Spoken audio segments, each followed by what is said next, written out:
मैंने खुद इतने गवर्नमेंट एग्जाम्स दिए हैं और पास किए हैं और मैंने आज तक 12 to 14 आवर्स पढ़ाई नहीं की है और यही सच है। आपके पास सही स्ट्रैटेजी होनी चाहिए, सही स्टडी मटेरियल होना चाहिए और सही गाइडेंस होनी चाहिए, क्योंकि मैंने खुद ने 6 महीने के अंदर गवर्नमेंट एग्जाम्स क्लियर किए। टाइम टेबल कभी भी टाइम के हिसाब से नहीं कि इंग्लिश 1 घंटा पढ़नी है, ऐसे कभी टाइम टेबल नहीं बनता है। टाइम टेबल बनता है कि इंग्लिश का ये वाला सब टॉपिक आज मुझे खत्म करना है, चाहे उसमें कितना भी टाइम लगे।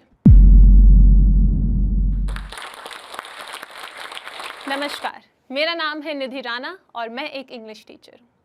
क्या आपके मन में भी ये सवाल उठते हैं कि गवर्नमेंट एग्ज़ाम कैसे पास होगा?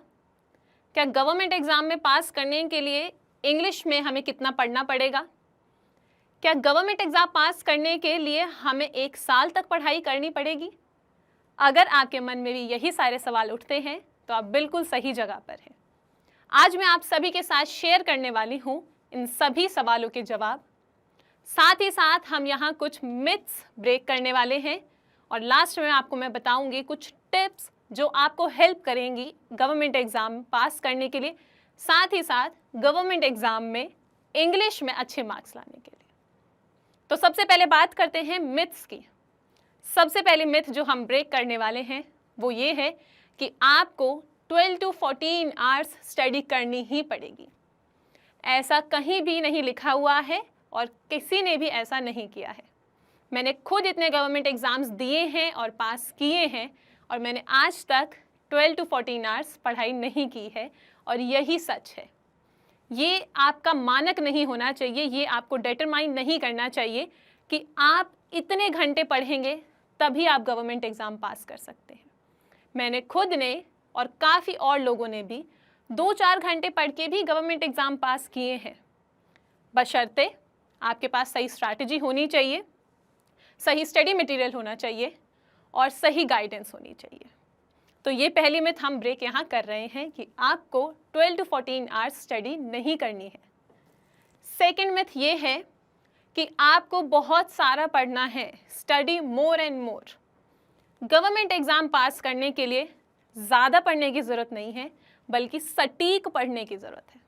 आपको केवल उतना ही पढ़ना है जितना एग्जामिनर आपसे पूछने वाला है। ज़्यादा पढ़ने से आपका ज्ञान, आपकी नॉलेज तो बढ़ेगी, लेकिन गवर्नमेंट एग्ज़ाम पास होना थोड़ा मुश्किल हो जाएगा। तीसरी मिथ ये है कि आपको कम से कम 1 साल तो लगेगा ही गवर्नमेंट एग्ज़ाम पास करने के लिए। ये मिथ भी बिल्कुल गलत है, ये हम ब्रेक कर रहे हैं क्योंकि मैंने खुद ने 6 महीने के अंदर और काफ़ी और सारे लोगों ने भी 6 महीने, 7 महीने, 8 महीनों के अंदर गवर्नमेंट एग्ज़ाम्स क्लियर किए हैं। ये 3 मिथ जो हमने ब्रेक करी हैं, इन्हीं से रिलेटेड कुछ टिप्स देखते हैं जो आपके लिए यूज़फुल रहेगी।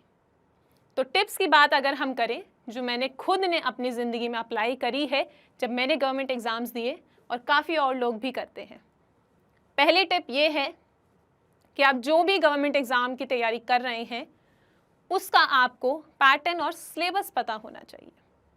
सिलेबस से मेरा मतलब ये है कि हर एक एग्ज़ाम में 19-20 का फ़र्क रहता है।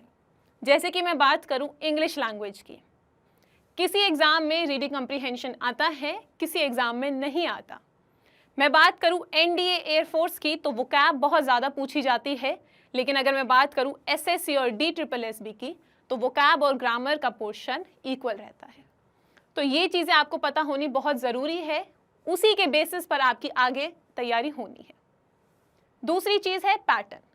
पैटर्न आपको पता होना चाहिए कि कितने क्वेश्चंस आने वाले हैं, हर क्वेश्चन सही होने पर कितने मार्क्स मिलेंगे और हर क्वेश्चन गलत होने पर कितने मार्क्स कटेंगे भी। ये चीज़ भी आपको पता होना बहुत ज़्यादा ज़रूरी है।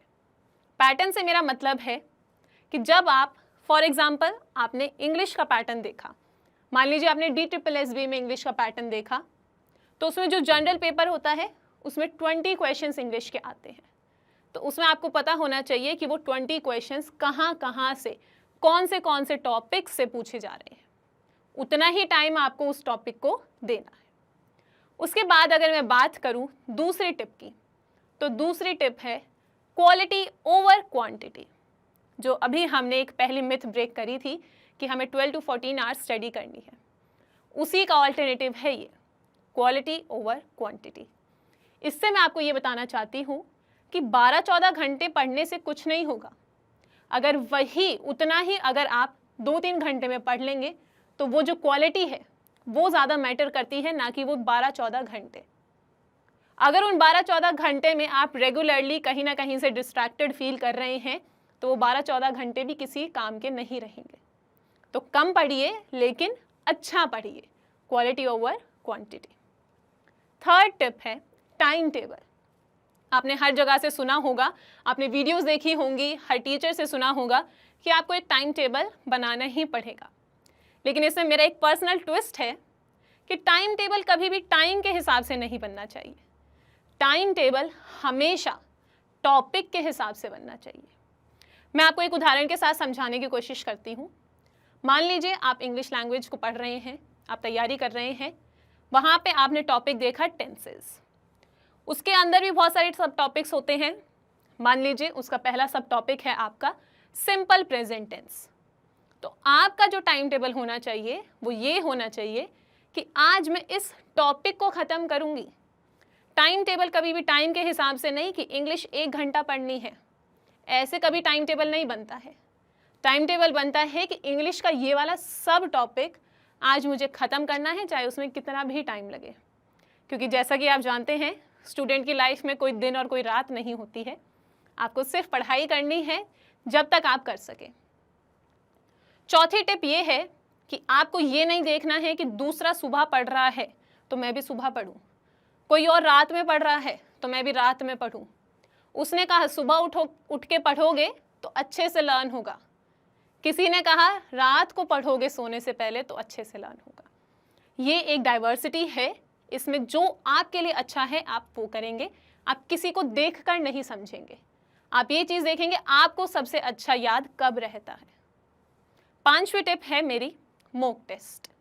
मॉक टेस्ट आपको तब लगाने हैं जब आप पूरा पढ़ चुके हैं, आपने सब कुछ पढ़ लिया, अच्छे से आपको सब कुछ समझ भी आ गया।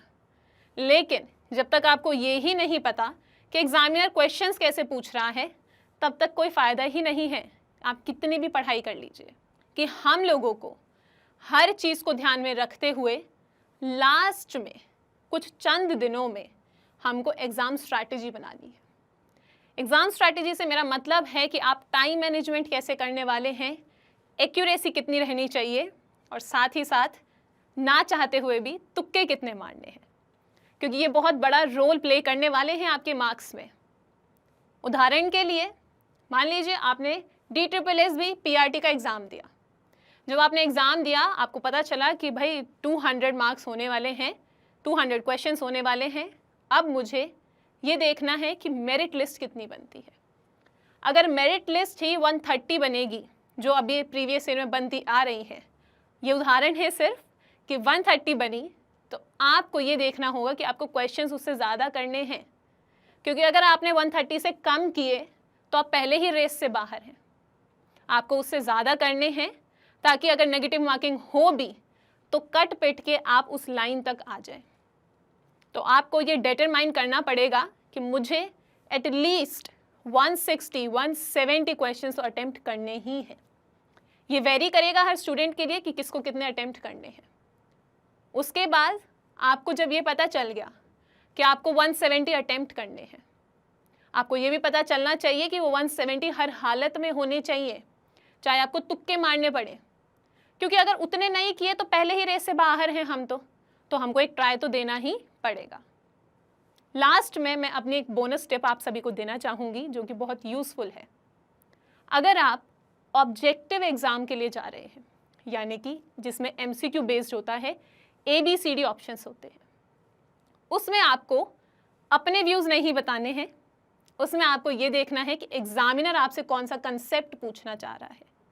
आपको अपने व्यूज़ देने हैं तो उसके लिए डिस्क्रिप्टिव एग्ज़ाम होता है, जहां एग्जामिनर आपसे पूछेगा कि इस चीज़ के बारे में बताइए, ऐसे लिखिए, लेटर लिखिए। ऑब्जेक्टिव टाइप में कभी भी अपने व्यूज़ देकर आपको इंग्लिश लैंग्वेज में एरर या सेंटेंस इम्प्रूवमेंट नहीं करनी है।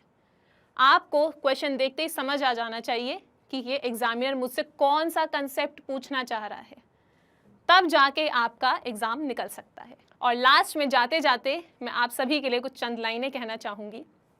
वो ये है, किसी ने बहुत खूब कहा है कि कोशिश करने वालों की कभी हार नहीं होती।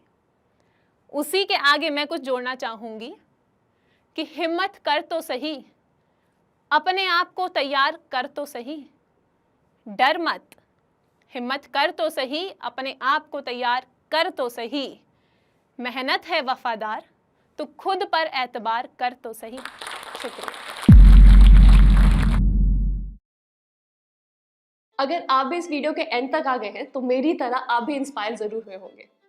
दोस्तों, आपको पता है हम सब बड़े सपने देखते हैं, लेकिन हम में से कुछ ही लोग हैं जो अपने सपने को पूरा कर पाते हैं। और आपने कभी नोटिस किया है, जो भी लोग अपने गोल को अचीव कर पाते हैं उनमें एक कॉमन स्किल होती है। वो क्या है? अच्छी कम्युनिकेशन स्किल्स और इंग्लिश बोलने की स्किल। और अब हम भी इस स्किल को मास्टर कर सकते हैं जोश स्किल्स ऐप के साथ। यहाँ पे हमें daily vocabulary, grammar, reading, writing practice के साथ साथ अपने ही जैसे लाखों स्टूडेंट के साथ इंग्लिश में बात करने का भी मौका मिलता है। इससे हम अपनी इंग्लिश की फ्लुएंसी जो है वो इम्प्रूव कर सकते हैं। तो चलिए आज ही अपने सपने की ओर पहला कदम लेते हैं भारत के number 1 spoken English learning app जोश स्किल्स के साथ।